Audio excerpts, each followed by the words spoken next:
الحمد لله رب العالمين والصلاة والسلام على أشرف الأنبياء والمرسلين نبينا محمد وعلى آله وصحبه ومن تبعهم بإحسان إلى يوم الدين.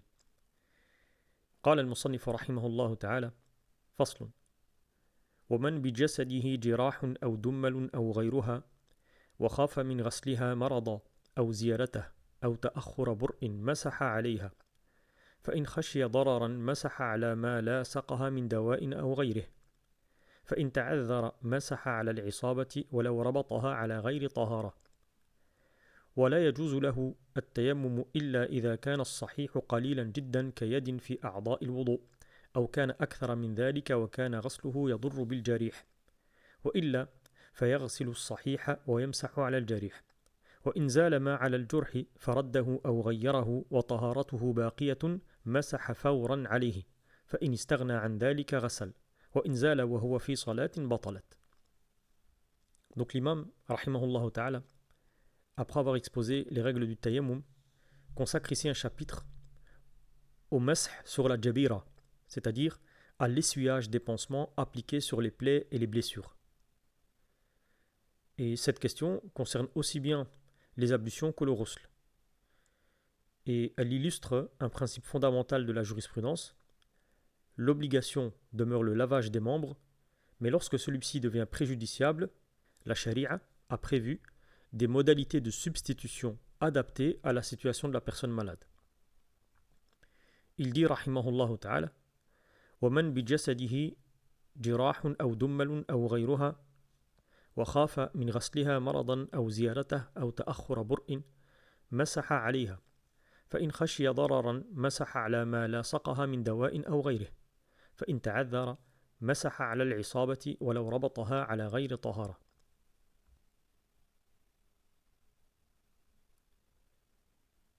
Celui qui porte sur son corps des blessures, des furoncles ou toute autre lésion et qui craint que leur lavage ne provoque une maladie ou n'aggrave celle qui existe, ou encore ne retarde la guérison, les essuie.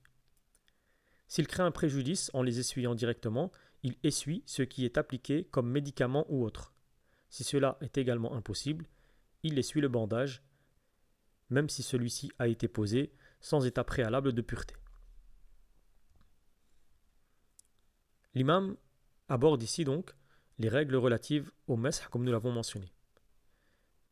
Il faut tout d'abord savoir que dans la terminologie des juristes malikites, al-jabira désigne principalement le pansement ou la compresse sur lequel est appliqué un médicament et qui recouvre une plaie, une blessure ou une lésion semblable. Certains juristes, tels que l'imam Ibn Farhoun, ont étendu ce terme à l'attelle, le plâtre, destiné à maintenir un os fracturé, ce qui est le sens usuel aujourd'hui. Mais l'usage le plus répandu dans les ouvrages malikites est celui que nous avons indiqué. Donc l'auteur commence par rappeler un principe fondamental de la purification rituelle. L'obligation première, aussi bien dans les ablutions que dans le ghusl, est de laver les membres concernés. Et ce principe ne peut être abandonné que lorsqu'une excuse valable reconnue le justifie. C'est seulement dans ce cas que l'on passe à une modalité plus légère. L'auteur dit: وَمَنْ بِجَسَدِهِ جِرَاحٌ أَوْ دُمَّلٌ أَوْ غَيْرُهَا. Celui qui porte sur son corps des blessures, des furoncles ou toute autre lésion. Par le corps, il faut entendre l'ensemble du corps, lorsqu'il s'agit du ghusl, et les membres concernés lorsqu'il s'agit des ablutions. Les règles qui suivent s'appliquent en effet de manière identique à la purification mineure comme à la purification majeure. L'auteur dit: et qui craint que leur lavage ne provoque une maladie, n'aggrave celle qui existe ou ne retarde la guérison. Dès lors qu'une telle crainte est fondée, le fidèle n'est plus tenu de laver directement la partie atteinte. L'imam expose ici les différentes solutions prévues par le fiqh. Elles ne sont pas placées sur un même niveau. Elles constituent au contraire des degrés successifs auxquels on ne peut accéder qu'en cas d'impossibilité de mettre en œuvre le degré précédent. La première consiste à essuyer directement la partie blessée. Il dit masaha alayha, il les essuie. Concrètement, la personne humidifie sa main avec de l'eau, puis passe celle-ci directement sur la blessure sans la laver. Tant que cette opération ne lui cause aucun préjudice, elle demeure la solution retenue. Si même cet essuyage direct devient nuisible, l'auteur passe au second degré.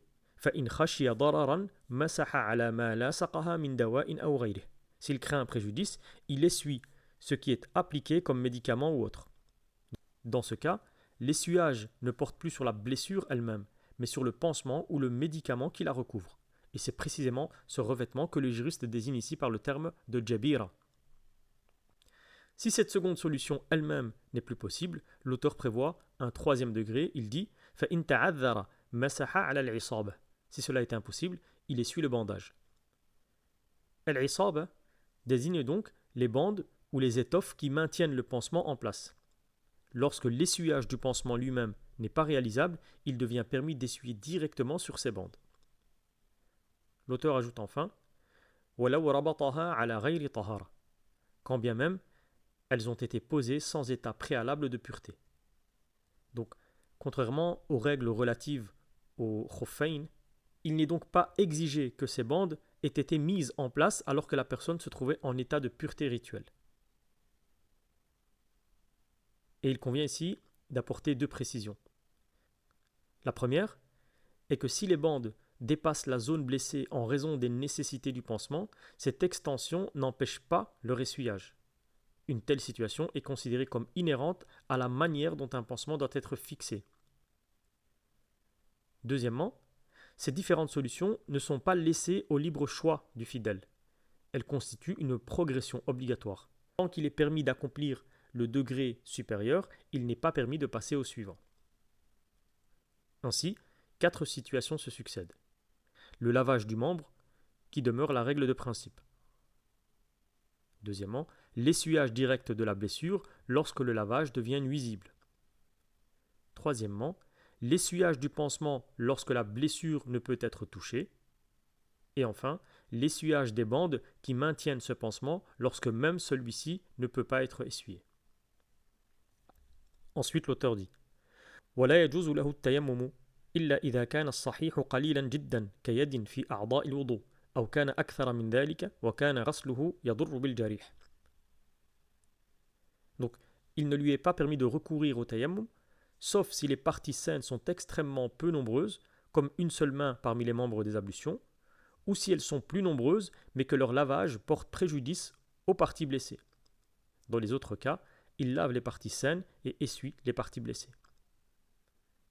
Donc, après avoir établi les règles de l'essuyage sur les blessures et les pansements, l'auteur précise les situations dans lesquelles le fidèle est autorisé à abandonner complètement la purification par l'eau pour recourir au tayammum. Le principe est clairement posé. La présence de blessures ne dispense pas en elle-même de la purification par l'eau. Tant qu'il demeure possible de laver les membres sains et d'essuyer les parties atteintes, cette manière de procéder reste obligatoire. C'est pourquoi l'imam affirme « Wala yajuzu lahu tayammum ». Il ne lui est pas permis de recourir au tayammum. Autrement dit, la règle normale consiste à conserver la purification par l'eau, même lorsque certaines parties du corps sont blessées. Le tayammum ne devient licite que dans des situations exceptionnelles. L'imam va en mentionner deux, il dit إِلَّا إِذَا كَانَ الصَّحِيحُ قَلِيلًا جِدًّا كَيَدٍ فِي أَعْضَاءِ الْوُضُوءِ. Donc la première concerne le cas où les parties saines sont devenues extrêmement peu nombreuses. Ici il dit, sauf si les parties saines sont extrêmement peu nombreuses, comme une seule main parmi les membres des ablutions. On peut prendre l'exemple d'une personne dont les brûlures ou les blessures atteignent presque tous les membres des ablutions, au point qu'il ne subsiste qu'une seule main intacte. Dans une telle situation, cette partie saine est si réduite qu'elle est juridiquement assimilée à une absence de membre sain. Et les juristes expriment cette idée par un principe bien connu, ce qui est exceptionnel ou très rare n'est pas pris en considération. Al-qalil ou nadir la hukma lah. Le fidèle est alors assimilé à une personne dont l'ensemble des membres est atteint et son obligation devient alors le tayammum. Et il convient de préciser ici que cette règle s'applique même si le lavage de cette partie saine n'occasionne aucun préjudice aux blessures. La simple faiblesse de la portion demeurée intacte suffit à justifier le recours au tayammum. La seconde situation est différente. Il dit ou si les parties saines sont plus nombreuses, mais que leur lavage porte préjudice aux parties blessées. Ici, les membres sains représentent une portion importante des membres concernés par la purification. En principe, ils devraient donc être lavés. Toutefois, si leur lavage entraîne un dommage pour les blessures, en aggravant leur état ou en retardant leur guérison, le fidèle est également autorisé ici à recourir au tayammum. Ce n'est donc plus la faible portion des membres sains qui fondent cette permission, mais le préjudice que leur lavage provoquerait. Ensuite, l'auteur conclut ce segment en disant وَإِلَّا فَيَغْسِلُ الصَّحِيحَ وَيَمْسَحُ عَلَى الْجَرِيحِ. Dans les autres cas, il lave les parties saines et essuie les parties blessées. Donc, lorsque les parties saines sont suffisamment nombreuses et que leur lavage ne cause aucun dommage aux blessures, le fidèle ne peut délaisser la purification par l'eau. Il doit alors appliquer la règle déjà exposée, laver les membres demeurés intacts et essuyer les parties blessées conformément aux modalités précédemment décrites. Ainsi, le tayammum ne remplace la purification par l'eau que lorsque celle-ci devient véritablement impraticable dans son ensemble.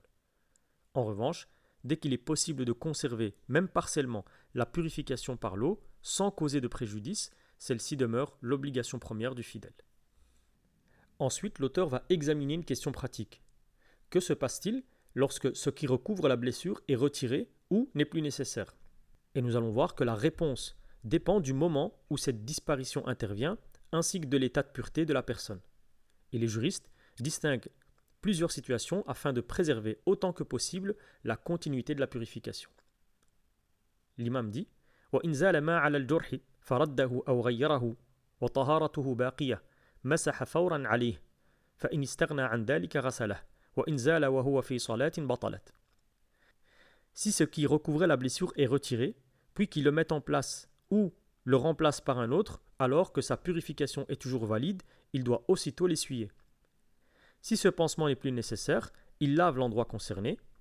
Enfin, si cette disparition survient pendant la prière, celle-ci est annulée.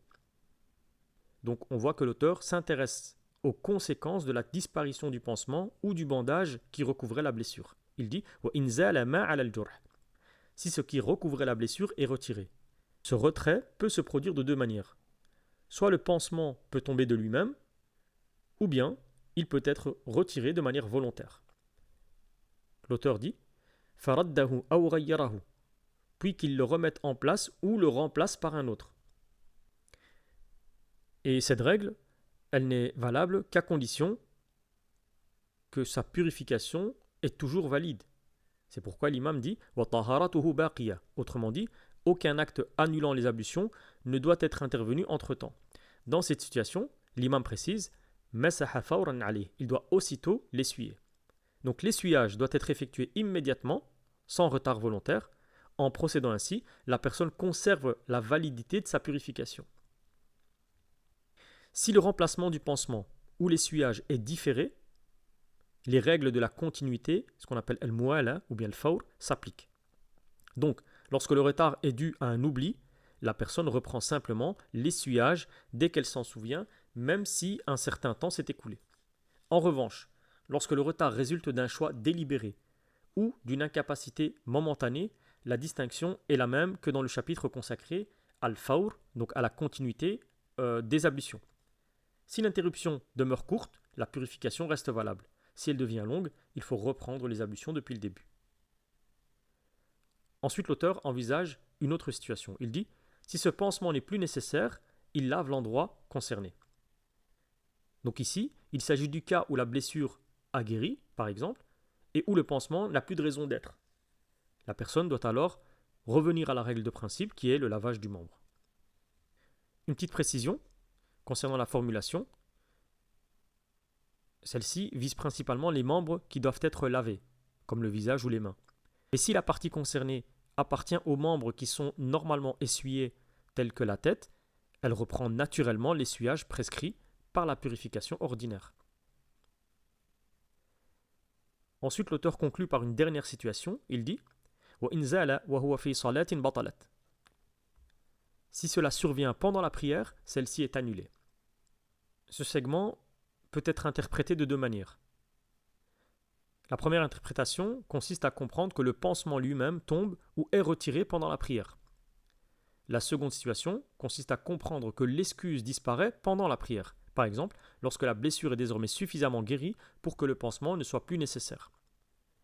Dans les deux cas, la prière ne peut être poursuivie. Si le pansement est simplement tombé, il devra être remis en place, puis essuyé de nouveau, à condition que l'interruption ne soit pas prolongée, avant de recommencer entièrement la prière. Si en revanche, la blessure est guérie et que le pansement n'est plus justifié, la personne devra accomplir la purification selon la règle ordinaire avant de reprendre sa prière. Allahu ta'ala a'lam, wa sallallahu sallam ala nabiyyina Muhammadin wa ala alihi wa sahbihi ajma'in, wa akhiru da'wana anil hamdulillahi rabbil alamin.